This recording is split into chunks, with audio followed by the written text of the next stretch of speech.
Ang mabuting balita ng Panginoon, ayon kay San Juan.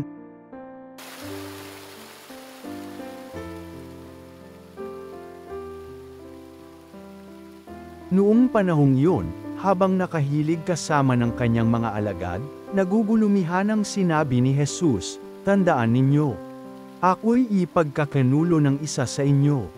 Nagkatinginan ang mga alagad, hindi nila alam kung sino ang kanyang tinutukoy. Ang alagad na minamahal ni Jesus ay nakahilig na kalapit niya. Kinalabit siya ni Simon Pedro at sinabi, "Itanong mo kung sino ang tinutukoy niya." Kaya humilig siya sa dibdib ni Jesus at tinanong, "Panginoon, sino po ba ang tinutukoy ninyo?" Sumagot si Jesus, "Ang ipagsawsaw ko ng tinapay, siya na nga." At nang may sawsaw ang tinapay, ibinigay niya ito kay Judas na anak ni Simon Iscariote. Nang matanggap na ni Judas ang tinapay, si Satanas ay pumasok sa kanya. Sinabi ni Jesus, "Gawin mo na ang gagawin mo." Ngunit isa man sa mga kasalo niya ay walang nakaalam kung bakit niya sinabi ito.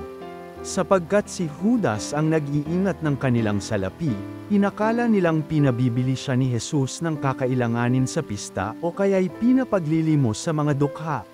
Nang makain na ni Judas ang tinapay, siya'y umalis. Gabi na noon. Pagkaalis ni Judas ay sinabi ni Jesus, "Ngayoy mahahayag na ang karangalan ng anak ng tao, at mahahayag din ang karangalan ng Diyos sa pamamagitan niya.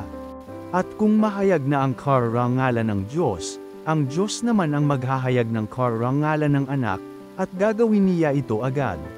Mga anak, kaunting panahon na lamang ninyo akong makakasama. Hahanapin ninyo ako, ngunit sinasabi ko sa inyo ngayon ang sinabi ko sa mga Hudyo, hindi kayo makapupunta sa paroroonan ko." "Saan po kayo pupunta, Panginoon?" tanong ni Simon Pedro. Sumagot si Jesus, "Sa paroroonan ko'y hindi ka makasusunod ngayon, ngunit susunod ka pagkatapos." "Bakit po hindi ako makasusunod sa inyo ngayon?" tanong ni Pedro. "Buhay ko may iaalay ko dahil sa inyo." Sumagot si Jesus, "Iaalay mo ang iyong buhay dahil sa akin.